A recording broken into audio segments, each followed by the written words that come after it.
जॾहिं असां कंहिं अंग जो नालो खणूं था जीअं 4 त असांजे ज़हन में उन जो निशान 4 या के 4 शयूं अचनि थियूं जीअं 4 पेंसिलूं 4 हाथी 4 कुता या असां इन खे ॿिए तरीक़े सां ज़ाहिर करे सघूं था जीअं असां उन्हनि खे 4 नुक़्तनि जी सूरत में बि ज़ाहिर करे सघूं था। ॾिसो 4 जे लाइ असां 4 नुक़्ता लिखूं 1 2 3 4। अगरि मूंखे हिते ई चवे 5 अंग त असां 5 नुक़्तनि जे ज़रिए ज़ाहिर कंदासीं 1 2 3 4 5। ॿियो तरीक़ो हिन खे सोचण जो इहो आहे कि असां हिन खे तरतीब ॾियूं खॿे खां सॼे ताईं, माना नंढे खां वॾे ताईं। असां शुरू कंदासीं ॿुड़ी 1 2 3 4 ऐं असां अॻिते हलंदा रहंदासीं।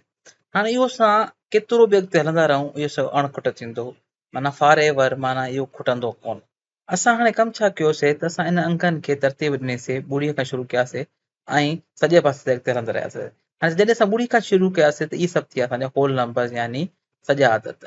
हाणे इन सभु असां हिकु लीके में लिखिया आहिनि, असां हिन खे लिखी सघूं था लाइन यानी लीको ऑफ नंबर्स यानी अददनि जो लीको, छाकाणि त असां हिन खे हिकु लीके में लिखियासीं। हाणे असांखे इन शइ जो ख़्यालु करिणो आहे की असांखे सभु अंग लिखणा आहिनि ऐं को बि अंग असां हिते मिस नथा करे सघूं, रहिजी न वञे। त असां ईअं न चवंदासीं त 1 3 5, असांखे सभु अंग लिखणा आहिनि, तॾहिं असां चई सघंदासीं लाइन ऑफ नंबर्स या लाइन ऑफ होल नंबर्स। हाणे इन ई लाइन लीके खे अंगनि जे खे असां चवंदा आहियूं अददी लीको।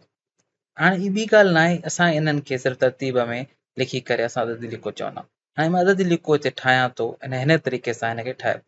तव्हां हिन खे इन तरीक़े सां ठाहे सघो था। हाणे जेको पहिरियों पॉइंट आहे, नुक़्तो आहे, इहो ज़ाहिर करे थो ॿुड़ीअ खे। ॿुड़ीअ खां असां वेंदासीं 1 ताईं, त ॿुड़ीअ में 1 जोड़ कयूं, ॿुड़ीअ में ॾिसो 1 जोड़ कयूं त असांखे 1 मिलंदो, और 1 में 1 जोड़ कयूं त असांखे 2 मिलंदा ऐं असां अॻिते हलंदा रहंदासीं। हाणे ॾिसो ॿुड़ीअ ते असां वटि पहिरियों को बि नुक़्तो न ईंदो। 1 ते असां वटि 1 नुक़्तो ईंदो, 2 ते असां वटि 2 नुक़्ता ईंदा, पोइ 3 ते असां वटि 3 नुक़्ता ईंदा।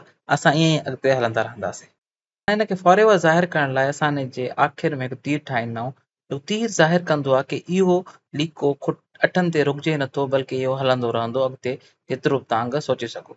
हाणे जेको ही पूरो ही लीको ठाहियोसीं, असां इन खे चवंदा आहियूं नंबर लाइन यानी अददी लीको। हाणे ॿी ॻाल्हि गौर कयो, ही जेके सभु असां अंक लिखियासीं, इहे सभु अंक हुया सॼा अदद, असां हिन खे लिखी सघूं था होल नंबर लाइन यानी सॼे अददनि जो अददी लीको। ॿी ॻाल्हि गौर कयो त असां वटि ही जेके अंक हुया, असां जीअं सॼे पासे ते वधंदा वञूं त इहे वधंदा वञनि पिया, 1 2 3 4। त हाणे इन खे असांखे ज़ाहिर थियो कि असां सॼे पासे वारो अंग हमेशह वॾो हूंदो, त असांखे लिखी सघूं था कि राइट बिगर, राइट माना वॾो आहे, बिगर देन कंहिंखां लेफ्ट खां, माना राइट जेको सॼो आहे उहो खॿे खां वॾो आहे। ऐं 1 क़दम सॼे पासे जे वञण जो मक़सदु आहे त तव्हां 1 जोड़ कयो, ऐं 1 क़दम खॿे पासे ते वञण जो मतिलबु आहे त तव्हां 1 कट कयो। तव्हां इन ते ॿिया केतिरा ई शयूं करे सघो था, जीअं कट, जोड़, ज़रब, वंड। तव्हां जेतिरो हिन नंबर लाइन खे अदद लीके खे इस्तेमालु कंदव त तव्हांखे ख़बर पवंदी कि हे केॾो भलो तरीक़ो आहे अंगनि खे सोचण जो, ज़ाहिर करण जो।